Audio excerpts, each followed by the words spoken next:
Welcome. We're back for another episode of The Lock. And this week, Dara and I come to you from sunny North Cyprus, where it has been a change of pace. Dara and I have been playing... I usually run through them. That's the one thing Ali has. He never flubs a line. No flubs. He just goes straight through. Yeah. Welcome, guys. We're back for another episode of The Lock. And this time, Dara and I come to you from sunny North Cyprus, where it has been a bit of a change of pace. Dara and I not been playing, but rather we've been commentating on the Merit Poker Western Series. It's been a very fun 10 days in what can only be described as the lack of luxury here in Kyrenia. On our downtime, we've availed of some of the facilities here in the all-inclusive resort. I've probably availed of one area a bit too much, and that's the dessert counter of the various buffets. Dara, it's a little bit dangerous, temptation everywhere. Yeah, it's extremely dangerous. I mean, I think I'm feeling very pre-diabetic at the moment, I have to say. I was doing a FaceTime with my wife just before, and she caught sight of me in the mirror, and she was rather horrified. She reckons I've gained a pile of weight. I reckon it's mostly desserts. Yeah, it does feel like the dessert cart is the danger for sure. Well, lots of events that we have covered here. The first one was the warm-up $2,200 event, which was won by a mystery man by the, well, it's not his name, but he was dubbed John Doe on a final table that did include a familiar face, Irish Open champion Ryan Mandara. That tournament had a 500k guarantee, but ultimately generated a prize pool of well over $1 million. That was a trend here. Pretty much all the guarantees got smashed. Dara, it's noteworthy that the number of players travelling from all over actually availing of Merit's special package. Essentially, if you agree to pay upfront 11 or 12k worth of buy-ins, which you then have to do, and that does mean if you bust something, you have to jump straight into something else, even if you're feeling like you'd like to maybe dust yourself off for a moment. What do you think of a deal like that? By doing so, they get their hotel 5-star all-inclusive sort of experience thrown in. Yeah, it's a pretty good idea, I think. It works kind of both ways. The players, if they are willing to commit to playing that much, essentially get the free hotel. And, this isn't just any free hotel. This is an all-inclusive luxury hotel. But I think from the organiser's point of view too, it's a great way of ensuring that certain tournaments on the schedule, which might struggle, don't struggle. It gets a certain number into the main event too. But I think it really benefits the side events. And it also makes sure that they start on time, because they do insist, if you buy the package, that you come in from the start rather than late reg.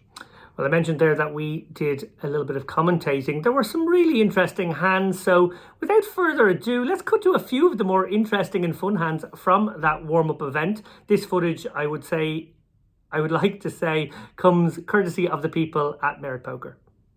Back to a raising strategy. And like with the ace-queen right behind, probably coming over the top here to 30k. Now he's going to flat this one. That will probably bring in a few more callers. Indeed it does. Sabre on the button decides Jack 10 is good enough. Mereb's out, but Soy, you don't love a weak ace, but you might feel compelled for 6 more here. A little bit for everyone. Sengphet with the back doors. Everyone else has a pair. Unlikely to let this one check through. Going to charge some weaker aces and some maybe king-jack type hands. Compelling as it is to call with second pair, this is 4 ways and you don't have a great kicker with your jack. I'm not sure how easy it's going to be. I guess he does have the dealer button. Is she plotting larceny? She is, Wow.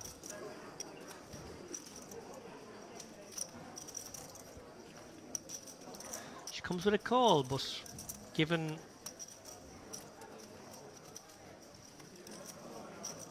how little of this she really has, I expected it to be a raise or a fold. I mostly expected it to be a fold, to be honest. But just the very action of her calling there does indicate or imply to me at the very least that she has intentions, and with will and intention can be very interesting when nobody has more than one pair. Like in a kind of a tricky enough spot here. He's going to try and extract some more value maybe from the ace 10, ace 9s, king jacks, and as we see, jack 10s and queen 8s of the world. He's gone 36, so downsizing from his flop bet in relative terms. Sengphet has not released, but she... Oh my goodness, what are we watching here? Guys, this is... this is different gravy. Sengphet has made it 101k clean. Now, I did say a moment ago, her decision to call flop was an indication of intent.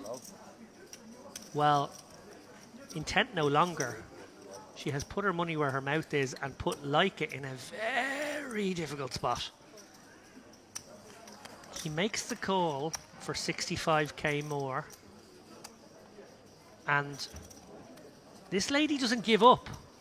So is she going to put him in for 165 into a pot of 311?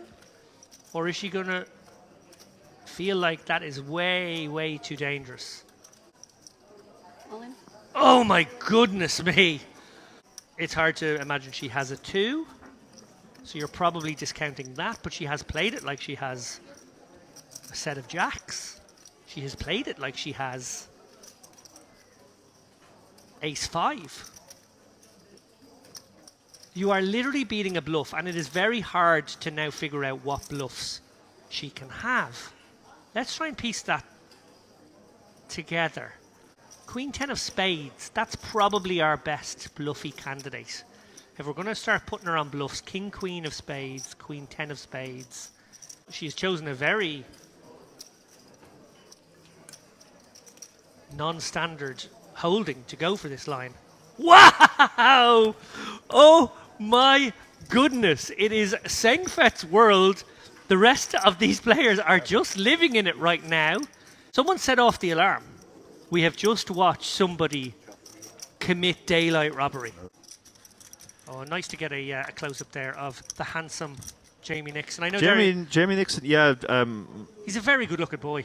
He looks like he could be in a boy band. I mean, don't get me wrong, like he wouldn't be the edgy one. He'd be the quiet, dependable one who gets about 5% of the fan mail. But he still could. He absolutely could be in a boy band.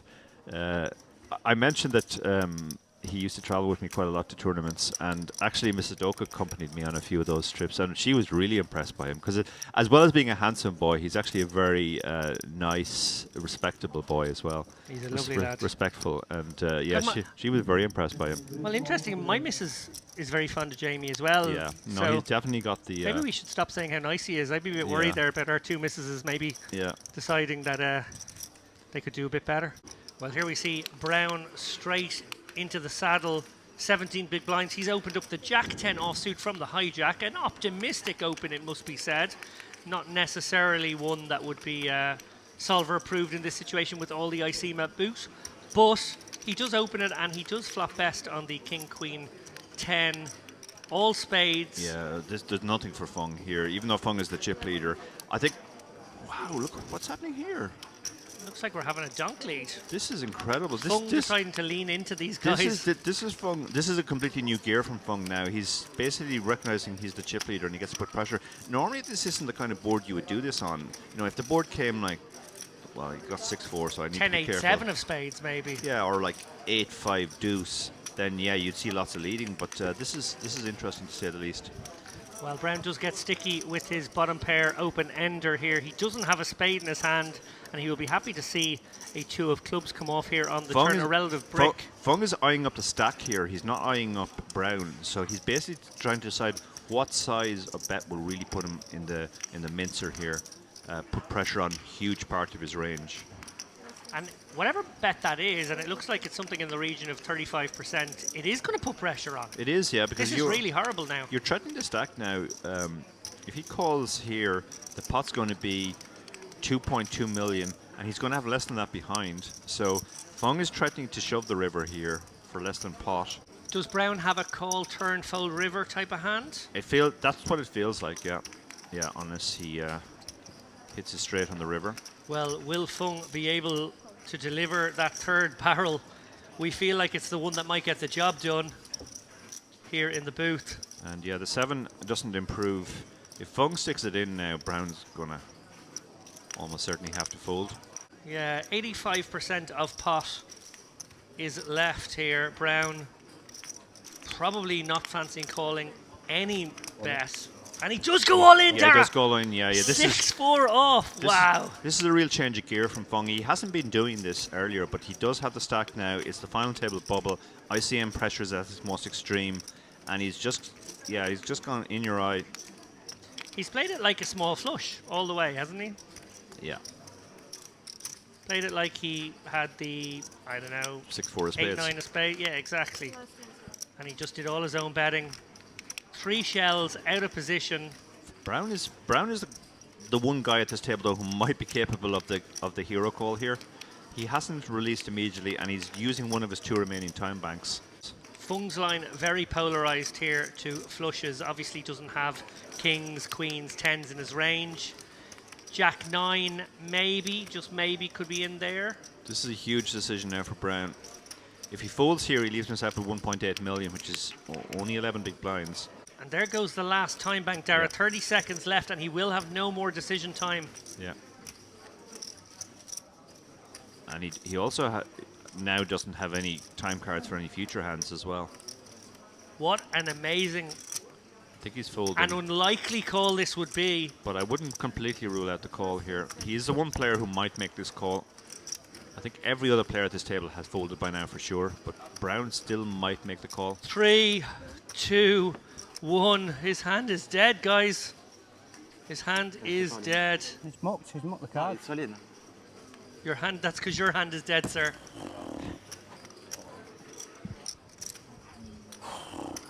Now, I think they've given the pot to Browne. Did he make a call? He did make the call. He made the call, yeah.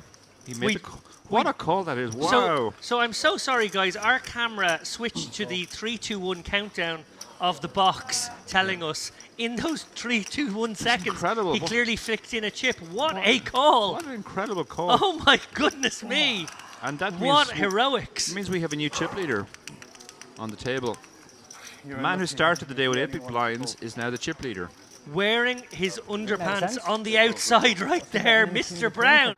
Well, some very cool hands there, no doubt. Well, the big one, however, 2,200 for a warm-up, so almost like a main event, but the big one was the 3,300 main event, which attracted 750 plus players, smashing its guarantee of 1.5 million, over 2 million in the end, and giving away ultimately a first prize of 370k.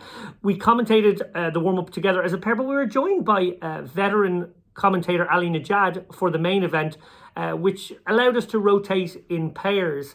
How did you enjoy working with Ali, Dara? And did it feel like we were cheating on one another for those 2-hour blocks? I must admit I felt a little bit guilty. It definitely felt different, but Ali is incredibly polished. It is always interesting when you see somebody who is a consummate professional, like literally never. Whoa! What are you implying here? Never flubs his words. The flow is absolutely perfect and doesn't miss a beat. That's a specific skill. It's a skill which we don't have. We might be good commentators in other ways. We might have a good understanding of the game.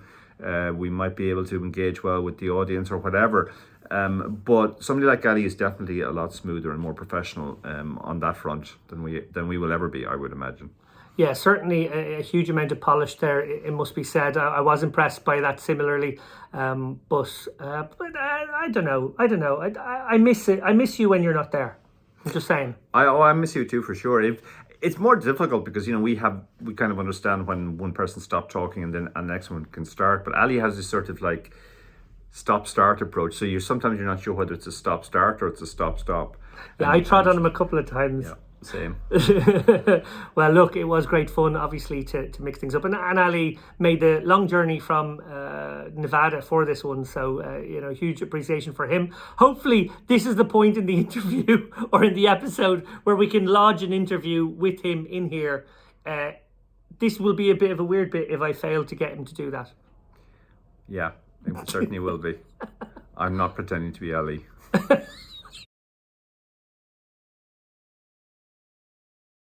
Well, luckily we did get a snippet there of Ali, so that part didn't end up on the cutting room floor. Anyway, the main event in the end was won by Orthodoxus Orthodoxou Cypriot Bear, as he dubbed himself. Obviously, Cyprus Bear, I think. Cyprus Bear, as he dubbed himself in the home stretch. He was obviously up against Russian Bear, Chernikov, during that final table. It was a very high standard final table, it must be said, but we were probably deprived of a really high standard, very sort of short-handed game because of Helt and Panka, maybe the two stars of that final table, busting in, I want to say, 8th and 6th, something like that. Yeah, I think it was 8th and 6th, or maybe 8th and 5th. Yeah, Helt was the one that I was most interested in seeing because I was aware of him online. Justice Helt. That's an amazing name. What a name. Justice Helt. And yeah, lovely guy. I was talking to him a bit afterwards as well. He was very complimentary about our commentary, and he's just one of these guys who flies under the radar, but he's an absolute crusher. So it was a rare opportunity to see somebody like that operate live, and super impressive. He was so composed. He was taking everything in. He wasn't one of these online guys who sort of was in his own bubble and wasn't taking the additional information into account. He was taking everything into account. Just wasn't his day. Same for Panka. Panka, obviously a long-term beast, both online and live. And really his tournament sort of swung on the very first pot that he chose to enter. And, you know, he did nothing wrong. It just didn't work out, and that left him short, and he never really got the cards to recover from that. Yeah, you mentioned that pot there. It was a squeeze with ace-queen. Actually, cut to the VT. Let's have a watch of that hand. As we see an interesting pot brewing here, Chernikov has opened from under the gun here with the Jack 10 suited, a hand we like to see open up here, particularly when you are one of the bigger stacks. Orthodoxou flats, the Queen Jack suited, which is a little tightrope-ish from +1. Panka pouncing on what he perceives to be a wide opening range and maybe some dead-ish money from the flat. And I think this will get the job done, Dara. Yeah, Chernikov has been very wide from every position, so he's likely to be wide. The fact that Orthodoxy just flatted also means he generally has this kind of hand. So this is a great spot for Panka to potentially pick up a lot of money. Oh wow, Chernikov is going to gamble. Yeah, he does. This is the way Chernikov plays. As I said before the final table formed, he's not particularly aggressive. He's just very, very loose. He does a lot of calling. Well, 5.4 in the middle, 6.2 million is the effective stack. And wow, we've got an interesting board, Dara. That is an interesting board, yeah. Panka, gut shot, backdoor flush draw. Very likely to bet something in the 1 million down bet area here. Yeah, in a 3-bet pot you generally use smaller sizings, so the ranges are more defined, although against Chernikov that's not necessarily the case. Jack 10 suited shouldn't be in there in most ranges. 1.3. 1.3s, yeah, that's quite big by the standards. Oh wow, Chernikov's just gone for it, Dara. That's incredible. He's just saying, I don't think you have the king. That's very dark tunnely, I must say. Yeah, that's shoving hope, I think that play is called. Big smile there from... Wow, if he got called there, he was in bad shape. I mean, he had backdoors, but yeah, that was straight out of the gate. We have a huge move, statement of intent from Chernikov. We talk about ICM catastrophes. Yeah. That hand will fade will fade away from the memory as time goes on, and nobody will really consider it hugely significant. But that was actually a pretty wild moment. There we have it. Well, yeah, it was a bit of a weird spot. Panka obviously couldn't continue in the hand. Just sort of playing a guessing game, though, it's fair to say, Chernikov. But he was that kind of player. He liked to speculate pre-flop and then go very aggressive with some amount of equity post-flop. Dara, he lost ultimately heads up. But, you know, he impressed in a sort of a way. Yeah, for sure. Willing to put all his chips in the middle and maximise his fold equity in certain spots. You know, had he played that hand more orthodoxly, let's say, he could have got it nicked off him on a turn. Yeah, well, he probably check calls the flop, and then there's a lot of turns where he's in a difficult spot. He decided just, you know, I don't think my opponent has the king, and I'm going to go for it. And even if he does have the king. I'm going to have some possibilities with the jack and the 10. So yeah, it was big pot poker. Well, when it got down to the nitty gritty, it must be said, we were suspicious of some deal making having taken place just because of the sheer pace of play of the heads up. I have a little bit of footage of this. I'm going to play, I think, probably about 7 hands in the time you would expect one hand to be played. I think this will give a little taste of how it went down at the end. And maybe they weren't playing for 100 grand after all. Yeah, it was certainly the fastest heads up I've ever seen. But that's still, I mean, that's just the way those guys kind of played. They weren't particularly deliberate players. They just kind of made their decisions and went. So yeah, who knows? Who knows indeed. Well as doing some commentary, I was roped in to some comparing duty. I announced the players arriving to the table in the warm-up, and then I also was the sort of bingo caller guy for the mystery bounties. It was a 1k mystery bounty and 2k mystery bounty. Dara, I believe you surreptitiously stalked my efforts in that and picked up a little bit of footage of me probably butchering it, let's be honest. There was nothing sort of surreptitious about it. I went into the poker room just to have a look around, and you shouted, "Come over here and film me." So. No, I lies. Absolutely. Anybody who knows me out there will know that must be a lie. There's no way that could possibly be true. Look, let's watch that. You can be the judge if I know there's a camera on me. Yeah. Get us in. Oh, let's get us in. Hey, what's that spell? La, 2 times. La, la. We're good.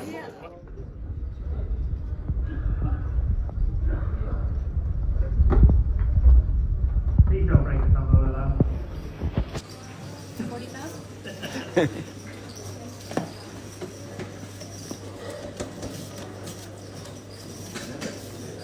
$5,000 for that. There you see, obviously, a consummate professional. It's like I was born with the microphone in my hand and destined to always spin tombolas and read out 4 and sometimes 5-digit numbers. Right, yeah. That's your self-assessment. I won't argue with it. I don't know. It's the first time I saw myself do it. And you watched quite a bit of the footage as well, over and over and over. Lies. Anyway, there are quite a few English people. I mentioned Ryan Mandara at the top, but Jamie Nixon has made the trip. I know he availed of that package. And yeah, quite a few other people out here from different countries as well, availing of it. One Englishman who's made the trip, although he's not really English based these days, is our great friend and often contributor here on the show, whether it be interviews or lock-in appearances or various different things, strategy segments. There was one season of the Chippers where I think he was always the strategy guest. Jack Sinclair. Not had a particularly fun trip, our Jack. No, Jack fired quite a lot of bullets at everything, including the main event, and was quite tilted by the fact that he felt the standard was notably lower than the tournaments he normally plays, and yet he still had to fire bullet after bullet after bullet. He fired 8 in the main. He fired 8 in the main. 25k he turned it into. He turned it into a 25k. And then he fired multiple bullets in other ones too. He was very relieved last night in the Highroller to get to the end of Max Later Edge and only have used 3 bullets. And then I was watching his Instagram story and he was rocking the tiny stack coming up to the bubble. I actually had the feeling I was watching my own feed, but it was actually his. And he scraped through the bubble with 3.5 big blinds, which is a very un-Jack Sinclair-like thing. But he did at least finally secure a Cypriot flag. Congratulations to Jack on that. Sorry, just in case anyone's wondering, I would never laugh at someone firing 8 bullets and doing 25k and a 3k, except for the fact that Jack has run so pure and won all the money for basically the last year and then basically the last 5 years as well. So, sometimes I think, maybe I can laugh at people's misfortune when they give back a fraction of a % of all the money they've taken out of the poker community. Yeah, I was speaking to Jack a good bit yesterday too, and I told him I was very disappointed he didn't commit to the whole Western theme. I could just have imagined. I could imagine Jack wandering around as a sort of a dandy Englishman, nicknamed Tenderfoot. You expect him to be terrible, but actually he's very quick on the draw. Nice. Yeah, there was a Western theme here, it must be said. They made me put a sheriff's hat on for one of those mystery bounty draws. No, they actually said cowboy hat, and I said I'm only doing it if they give me the sheriff's hat. That was stipulation. Made that very clear. Very Lappin. Well, look, before we go, guys, there is some stuff to talk about going on in the poker world as well. Let's talk about it. Okay, so in news of the day, I guess you can call it, people will have perhaps seen some tweets out there, and yeah, happy for you to check our Twitter and read up on this one if you like. Basically, Pokernews sort of leapt upon a moment of indiscretion by poker bunny Paulina Loeliger, where she sort of petulantly tried to get her cards into the muck. I think she's done this a couple of times in the past before. Obviously, that moment where you maybe call down too light or something goes wrong and you don't want to reveal the strength of your hand or whatever it is, or it's just a kind of a defeated moment. You know, people aren't often at their best in a moment of just having bust out. She tried to get those cards right into the muck. She made quite the effort at it, and then obviously it was picked up by Pokernews as almost a leaping off point for a story to bring up other stuff about her, but also just like things people have said, a lot of like just kind of made up accusations and whatnot, and yeah, I just thought we would maybe discuss that in the broader context of poker journalism and sort of a disappointing trend I've noticed. Dara and I have talked about this many times on the show about how it does seem to be going the way of standard journalism too, very tabloidish, very clickbaity, and not really taking into consideration the individuals involved and maybe the stuff they're going through in their lives, and you know how important it is to, you know, maybe be fair to people. I don't think there's any consideration for that, and Dara, I thought maybe you could take it up from there. Yeah, absolutely. I mean, first of all, let's say that with absolutely no problem with the incident being covered. It was in the public domain. It was recorded by Poker Stars. It was a Poker Stars event, so everybody signs a waiver saying that they can be recorded. I mean, that said, it is a little bit cruel maybe to be recording people as they're busting, but you know, that's part of the game as it is. So absolutely no problem. And actually in the clip, which was voiced by James Hartigan, always consummate professional, it was actually very fair, and it described what was happening. The weird thing for me was that in the Jon Sofen piece on Pokernews, that was used as a leaping off point to a section that he referred to as a controversial player, where he literally dredged up almost everything that YouTube trolls have said about Paulina in the past and sort of treated it as newsworthy, worthy of being included in the piece. Speculation about where her backers come from, why they might be backing her profitability, etc., etc. It just seemed completely unnecessary. It was difficult to imagine that any male player would be subjected to the same scrutiny, or any established player would be subjected to the same scrutiny. It would be like if every time they covered a Daniel Negreanu hand or a Daniel Negreanu bust out, they brought up, you know, blackface, talking about buying kids on Twitter, all the other stuff that Putting things in your ass. yeah, all the other all his previous blow-ups, etc., etc. Like, even we who are the biggest Daniel critics in the world, we don't bring that up every time we talk about Daniel, unless it's relevant to the story. And just a pile of stuff that was completely irrelevant to the story was thrown in there, as almost as a Trump, you know, people are saying moment. And yeah, well, let me jump in there. So the piece was written by Jon Sofen, who I know has denied in the past maybe being a sexual predator or you know, having some sort of sexual deviancy behind it. Now he's denied that. Obviously, he's strongly denied. I think he very categorically strongly denies any suggestions that he might be a child molester or any of these. Because you see what I'm doing there? Yeah, I'm using the standards of Jon Sofen and his writing to lampoon Jon Sofen and his writing. Of course, none of those things are true, but like none of those things are true about Paulina either. The implications about her backers, well, let's sort of like maybe have a quick look at that record there. Dara, you are intimately aware of who her backers have been, and maybe this is a very good time to talk about that. yeah, absolutely. I mean, and the weird thing for me was he referenced the Nick Vertucci show as if she was somehow trying to hide the fact that she had backers, or what the reason for that might be, whereas she was actually very open about it, and she said that she was originally backed by a gentleman who died, who of course was our good friend Jan Sofen. I was a minority partner in that backing relationship, and then she talked about her current backer, who is literally a beast who probably runs the most professional backing entity the poker world has ever seen. Yeah. Like the most professional. You know, to be fair, those guys do value their anonymity and privacy, and that's absolutely fair. But you could not imagine getting in with the group more poker professional. Yeah, than and their staking deals are always purely based on merit. They part of the challenge of being a backer is to try and identify players before they're successful, because generally once players are successful, they don't need backing, and so mostly you're dealing with up and coming hopefuls, and you make the judgment based on how they talk about poker, how they work, how they study, etc., etc. And based on all of those criteria, Paulina has been very successful at attracting backers. So to sort of smear it as, oh, she must be using sexual favors or there must be something else going on, that's just completely out of order. It is completely out of order. There are sort of two things at play here. I suppose one is the knee-jerk reaction we felt to be critical of the specific piece about Paulina.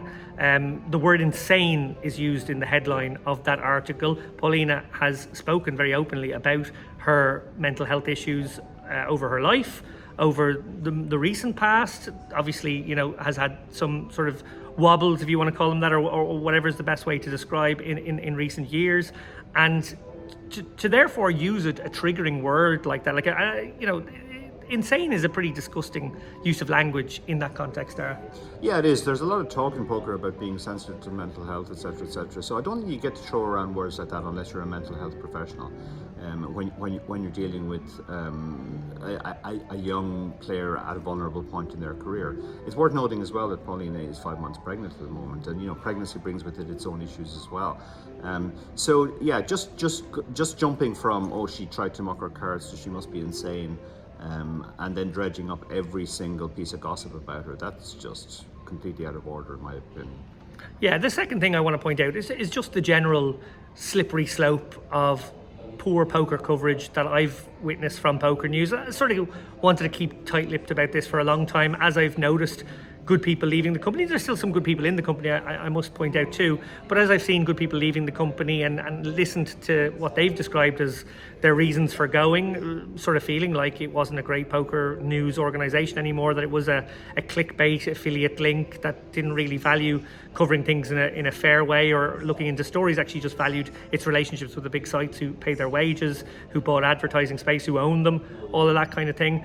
Dara and I have been very critical of poker media down the years. We're actually about to put out a piece in the main show about poker media as well, with Brad Willis. But this is a sort of an ongoing issue and problem we've had. And as I said, never really gone after Pokernews or never wanted to sort of make it sort of specific to them, because I think there's maybe a problem all over in some respect as well. But they are one of the biggest and most guilty institutions, if you like, or corporations when it comes to poker and it comes to this kind of journalism. And yeah, I suppose I felt I could bite my tongue no longer. I do wonder if this will bring trouble upon Dara and I. Obviously, we are ambassadors for Unibet and we care deeply about presenting Unibet in a good way, and obviously Pokernews are responsible for a lot of the coverage, and I can't imagine this is going to make us friends with them in any way, shape or form, and if it makes us their enemies, I guess so be it, but it just felt important to say. Yeah, absolutely, yeah. Well, look, on that note, I feel like we've talked about it. There may be follow-ups. We may be continuing to tweet about it with people. I must say, having a very fair exchange of ideas with some people on Twitter who maybe don't know the full background, which I think is very fair. Also, just sort of a revealing of maybe the wider context of this. I think that's also very fair. By the way, I understand if you think what she did was wrong. I think what she did was wrong, but I think it was wrong in this context. What she did that was wrong used to not even be a rule in poker. It used to actually not even be wrong to do what she did. So yes, it is a new rule we've had for quite a few years now, but it's like one of these small things. The purpose of not mucking your hand is actually so that it's not dumping chips to another player. It's not to, if we could save the face of the player who just lost all their chips by making a hero call that went wrong, we would actually do that. Actually, we all agree in poker that we don't want to rub salt in the wounds to players. The reason this rule exists is so that people don't dump chips. So, be a bit more sympathetic and maybe be a bit more cognizant that this wasn't some sort of wild, crazy, insane moment. This was just a person really tilted that they just bust and just had a little bit of a moment of indiscretion and just cover it as that, or hey, maybe don't cover it. Maybe just ignore it like we do the 50 other times I've seen people muck their cards over the last 5 or 6 years, none of which I ever saw make any news, let alone be used as a leaping off point to bring up past stories or making up things that some people have suggested, or things that she's denied, that they go, oh, well, we asked her this question before and she denied it. And like that's kind of implying that it's true by doing that. You do realise that's what you did, John. I hope you do now, anyway. Yeah. No, I would say on that rule, like it is slightly inconsistent that we only insist on this in an all-in situation. The bet she was facing on the river, I believe, was quite small. But you know, in poker, I could bet 100,000, and you could have 105,000 behind, and you could call, and I could show my cards, and you're allowed to muck because you're not all in. There is a weird inconsistency there, that you're allowed to hide information, and it has nothing to do with the size of the bet or the significance of the pot. It's just whether you're all in or not. So even the thing that it's designed to do to prevent collusion, it really doesn't do. Good point. Well, look, we have talked about this one. As I said, we'll be happy to follow up with anyone interested to follow up fair-mindedly. Let's go back to maybe some more footage, or maybe let's just end it there, and maybe we can find a special guest. How about that, Dara? Sounds good. And Jack's going to go with his hand here. He's under the gun, which incentivizes him to go super wide. Next hand, if he folds this hand, he'd have to post one of his 3.5 big blinds as an ante. Much better to try and double it up now. How much? And he's run straight into aces. 140 exactly. Yeah. Not fun. Yeah, I do know this player as well, Mihai Naisti, a regular on the European circuit. And of course, over the top it comes. Not by a lot, of course, but nevertheless meaningful. Solin. And the good news for Nista is Ademir's unlikely to come along, so even in the event that King 10 gets incredibly lucky and downs these two aces, he will still be alive. $9,200, the on-tap payout. Next pay jump happens at 15 players, as the Union Jack is under threat, Dara. It is indeed, yeah. UK versus Romania here. Okay. Ooh. Hang on a second.